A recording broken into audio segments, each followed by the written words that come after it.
চাৰি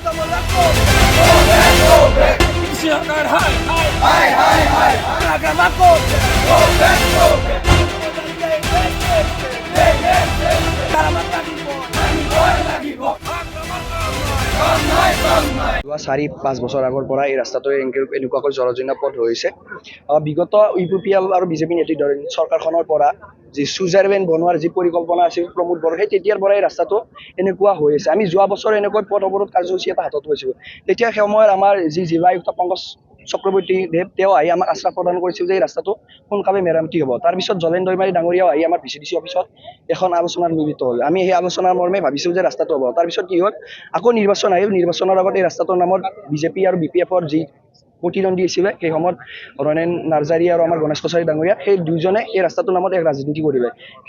কেইমাহমান ইয়াত শিল বালিৰ এক ৰাজনীতি সৃষ্টি কৰি এই দুয়ো প্ৰতিদ্বন্দ্বীয়ে ইয়াত ৰাজনীতি কৰি নিজৰ মুনাফা লাভৰ কাৰণে ব্যৱহাৰ কৰে। তাৰপিছত কি হ'ল, আমি যেতিয়া ইয়াক নিৰ্বাচন যোৱাৰ পিছত গণেশ কছাৰী যেতিয়া জিকিল, তেতিয়া কৈছিল যে আমি 6 মাহৰ পিছত এই ৰাস্তাটো নিৰ্মাণ কৰিম। তাৰপিছত যেতিয়া 6 মাহ গ'ল, তেতিয়া কৈছে যে ইয়াত নৱগঠিত বিধানসভা সমষ্টিৰ কাৰণে অসম আৱাস সোমাইছে, বিধেয়ক নাই বাবে ৰাস্তাটো নহয়।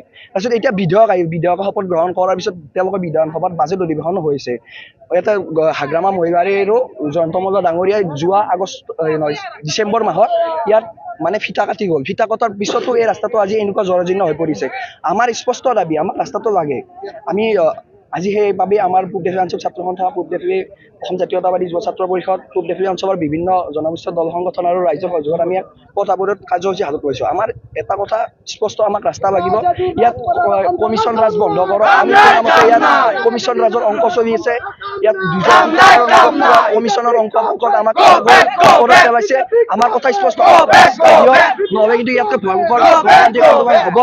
ইয়াৰ বাবে ভিক্টৰ কুমাৰ দাস, আমাৰ EM গণেশ কছাৰী ডাঙৰীয়া আৰু তেওঁলোকে ইমান ভয়াতুৰ, যদি তেওঁলোকৰ ইমান সাহস জনসেৱা কৰিবৰ কাৰণে ইয়াত তেওঁলোকে আহিব লাগিছিল। তেওঁলোকে ইয়াত আহি আমাক আশ্বাস দিব লাগিছিল যে আমি এই ৰাস্তাটো সোনকালে মেৰামতি কৰিম। আমাৰ স্পষ্ট দাবী, তেওঁলোক ভয়াতুৰ কাৰণে তেওঁলোকে আমাৰ পৰা পলাই ফুৰিছে। এই ৰাস্তাটো চাওক, এই ৰাস্তাটো হৈছে গুৱাহাটী যোৱা আমাৰ মূল এক পথ, গুৰুত্বপূৰ্ণ পথ। এই ৰাস্তাটোৰ দৈনিক আমাৰ ছাত্ৰ ছাত্ৰী হওক, নিজৰ কাম কৰ্মস্থলীত যোৱা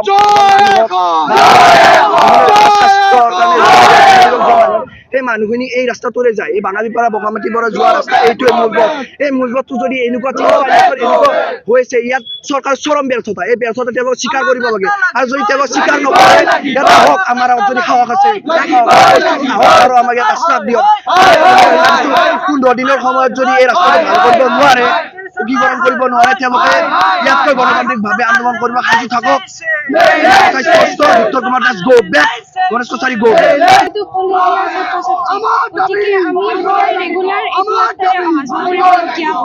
আৰু ড্ৰাইভাৰবোৰেও বহুত ৰিক্সাত গাড়ী চলাবলগীয়া হয় আৰু সদায় সদায় এইটো ৰাস্তাৰে আহিবলৈ অসুবিধাও হয়। আমাৰ বহুত বেছি প্ৰব্লেম হয় যে আমি সদায় আহিবলগীয়া হয় কলেজত।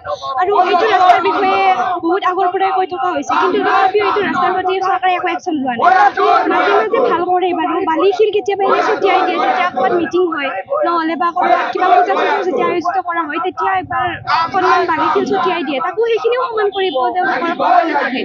তাৰে পিছত 2 দিনমান যেতিয়া ডাম্পাৰ চাম্পাৰ ভালকৈ চলাব, তেতিয়া আকৌ ৰাস্তাটো বেয়া হৈ যায়। গতিকে বাৰে বাৰে এনেকৈ কৈ থাকিব আমাৰ ভাল নালাগে। যিহেতু চৰকাৰে নিজে এইটো অনুভৱ কৰিব লাগে যে ইয়াতে এখন কলেজ আছে, ইয়াতে এখন স্কুল আছে, স্কুলীয়া ছাত্ৰ ছাত্ৰীবোৰে সদায় সদায় ইয়াতে কেনেকৈ অহা যোৱা কৰিব। গতিকে এইটো তেওঁলোকে নিজে অনুতপ্ত কৰিব লাগে। এইটোৱে আহ্বান জনাম যে ৰাস্তাটো সোনকালে ঠিক কৰি দিয়ে যাতে। ছাত্ৰ সন্থা, অসম জাতীয়তাবাদী যুৱ ছাত্ৰ পৰিষদ, পূব দেফলী আঞ্চলিক সমিতি আৰু বিভিন্ন জনগোষ্ঠীয় দল সংগঠনৰ আৰু ৰাইজৰ সহযোগত আমি মহৰীপাৰাৰ পৰা যি বাঙালীপাৰা যি পথ, এই পথ অৱৰোধ কাৰ্যসূচী 3 ঘণ্টীয়া পথ অৱৰোধ কাৰ্যসূচী অৱৰোধ কৰিছোঁ।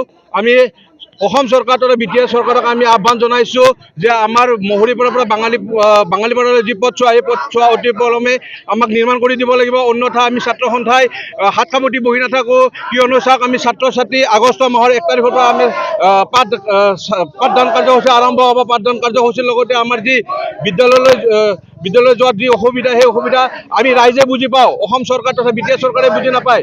কিন্তু আমি আমি চৰকাৰক দাবী জনাইছোঁ অতি সোনকালে ৰাস্তাটো নিৰ্মাণ হ'ব লাগিব, অন্যথা কিন্তু আমি ছাত্ৰ সন্থাই আমি ইয়াতকৈ জংকী আন্দোলন কাৰ্যসূচী গঢ় ল'বলৈ বাধ্য হ'ম।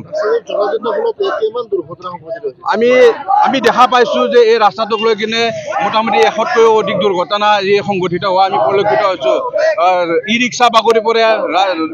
আমি আজি 2 দিনমান আগতে আমাৰ খোৱাকপুৰত ডাম্পাৰৰ খুন্দাত 2জনকৈ নিৰীহ লোক আজি দুৰ্ঘটনাত পতিত হৈ মৃত্যুবৰণ কৰিব লগা হৈছে। আমি চৰকাৰক আহ্বান জনাইছোঁ, ৰাস্তাটো কি কাৰণত হোৱা নাই, কাৰ লেহেমীয়া গতিৰে এইটো হোৱা নাই, আমি চৰকাৰক আহ্বান জনাইছোঁ অতি সোনকালে এই ৰাস্তাটোত নিৰ্মাণ কৰিব লাগে। বহুতেই অসুবিধা আৰু ধৰি লওক এতিয়া কাৰোবাৰ পৰীক্ষা আছে, ল'ৰা ছোৱালীবিলাকৰ পৰীক্ষা থাকিলে সিহঁতে সময়মতে যাওঁ বুলি যাব নাপায়। এটা ক্ৰিটিকেল বেমাৰী এটা মেডিকেল পঠাব লাগে, য'ত নেকি আধা ঘণ্টাৰ জেগাত আমি 2-3 ঘণ্টা লগাব লাগে। সেইটোৰ কাৰণে আমি হয়তো কোনো ক্ৰিটিকেল পেচেণ্ট হয়তো ইয়াতে ডেথো হৈ যাব পাৰে। সেইটোৰ কাৰণে আমাক ৰাস্তাটো খুবেই প্ৰয়োজন। আমি ভাবিছিলোঁ যে BPF চৰকাৰ হোৱাৰ পিছত আমাৰ ৰাস্তাটো ভাল হ'ব, কিন্তু আমি এতিয়ালৈকে তাৰমানে ভাল আশা আজিলৈকে দেখা নাপালোঁ। দুবাৰ পেলালে মাত্ৰ সেই শিল বালিবিলাক পেলাই দিলে, গাঁতবিলাক মাৰি দিলে, আকৌ সেই অৱস্থা। ৰাস্তা কোনোদিন আমি উন্নতি দেখাই নাপালোঁ। এনেকুৱা চৰকাৰ হ'লে আমাৰ কাম নহ'ব নহয়। আমাক সঁচাকৈ ভাল চৰকাৰ হ'ব লাগিব, আমাৰ ৰাস্তা পদূলি ভাল হ'ব লাগিব। এইবিলাক কৰি থাকিলে নহ'বতো, তেওঁলোকে অলপ গুৰুত্ব দিব লাগিব। আমাৰ যে ৰাস্তাটো বেয়া হৈ আছে এনেকুৱা।